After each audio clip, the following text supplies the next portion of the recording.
Episode 4 की starting में major Monika, Angad और सतपति कर्नल चौहान के ऑफिस में होते हैं, जहां पर मेजर मोनिका के कहने पर कर्नल चौहान कहते हैं कि बॉडीज एक्सह्यूम नहीं हो सकती है, जहां सतपति भी कहते हैं कि वो दोनों मुस्लिम थे और उनके समाज में पोस्टमार्टम करवाना हराम है। कर्नल चौहान कहते हैं कि बॉडीज एक्सह्यूम कैसे हो सकती हैं, उन्हें दफन किए गए 2 वीक से ज़्यादा हो चुका है और अब तक बॉडीज में डिकम्पोजिशन भी स्टार्ट हो गई होगी।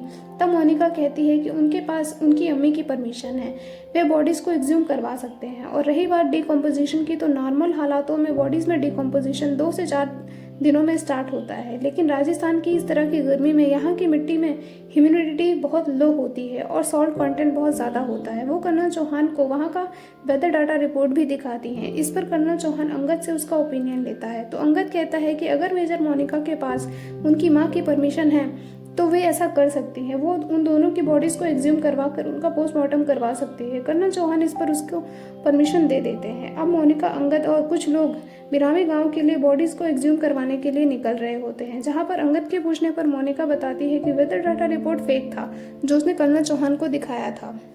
वहीं बिरामी जाने वाले रास्ते पर कुछ लोग आर्मी के खिलाफ प्रोटेस्ट कर रहे होते हैं और अंगद सिचुएशन को बहुत गंभीरता से लेता है और मोनिका को कार से बाहर जाने से मना करता है, पर मोनिका नहीं मानती है और कार से बाहर निकलकर उन लोगों को समझाने की कोशिश करती है, लेकिन वहां मौजूद भीड़ हिंसक हो जाती है और वे लोग उन लोगों पर पत्थर फेंकने लगते हैं, जहाँ एक पत्थर मेजर मोनिका को भी लग जाता है और अंगद वहां पर अपनी कार लेकर आता है और उन्हें बचाता है। वहीं भीड़ में हम घुंघरू को भी देख पाते हैं, जो कि उन्हीं लोगों के साथ था। उसे देखकर ऐसा लग रहा था कि ये सब उसने ही किया है और मेजर मोनिका और अंगद बॉडीज को बिना एक्सह्यूम करवाए ही वापस लौट आते हैं, जहां वापस आते वक्त मोनिका यही सोच रही होती है कि हम बॉडीज को निकलवाने जा रहे थे, इसकी इन्फॉर्मेशन उन लोगों तक कैसे पहुंची।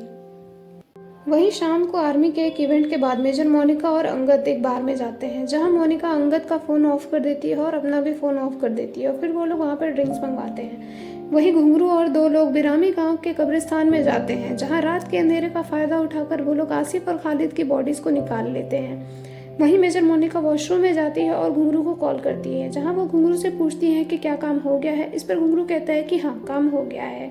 और यहाँ पर हम ये जान पाते हैं कि आसिफ और खालिद की बॉडीज़ को एक्सह्यूम मेजर मोनिका ने करवा लिया है, वो भी बिना किसी को बताए। अब मेजर मोनिका और अंगद घुंघरू के पास पहुंचते हैं और मोनिका घुंघरू को कुछ पैसे देती है।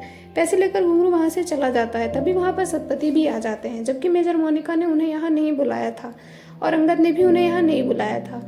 और सतपति के कहने पर मेजर मोनिका उन्हें बताती हैं कि बॉडीज एक्सह्यूम ऑलरेडी हो चुकी हैं और हमारे पास 3 घंटे हैं, क्योंकि उन्हें सुबह की नमाज से पहले बॉडीज को दोबारा से दफन करना है। और ये तीनों पोस्टमार्टम की रिपोर्ट देखने के लिए वहीं के ही जिला हॉस्पिटल में जाते हैं, जहां डॉक्टर उन्हें बताता है कि आसिफ को 2 बुलेट लगी थी। पहली बुलेट उसकी छाती में लगी थी और दूसरी उसके सर में, जिससे उसकी मौत हुई। और खालिद को 1 बुलेट लगी थी जो कि सीधे उसके दिल में लगी थी और इससे उसकी मौत हो गई थी।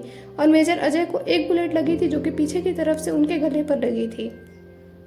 अब हॉस्पिटल से बाहर आकर सतपति उस दिन के इंसिडेंट्स का सीक्वेंस मेजर मोनिका को बताता है कि पहले आसिफ गिरा, बाद में खालिद को गोली लगी और जैसे ही मेजर अजय खालिद के पास पहुंचे उसे चेक करने के लिए, पीछे से आसिफ ने उन्हें गोली मार दी, जो कि शक्ति और गौरव का स्टेटमेंट था और उन्होंने ये चीज़ रिपोर्ट की थी। वहीं रात में मेजर मोनिका सो रही होती है और उनके फियांसे उनको कॉल करते हैं। तब वो मोनिका से बोलते हैं कि वो अपने एक्स के साथ रहती है, जबकि उसकी शादी 2 वीक में उसके साथ होने वाली है। वो उस वक्त बहुत नशे में भी होता है और ये सब चीज़ें बोल रहा होता है। वो मोनिका को उसे या इस केस में किसी एक को चुनने के लिए बोलता है। दरअसल वो नाराज़ होता है क्योंकि काफ़ी दिनों से उन दोनों की ठीक से बात नहीं हुई होती है और आज उसका बर्थडे भी था, जो कि केस की वजह से मेजर मोनिका भूल गई थी।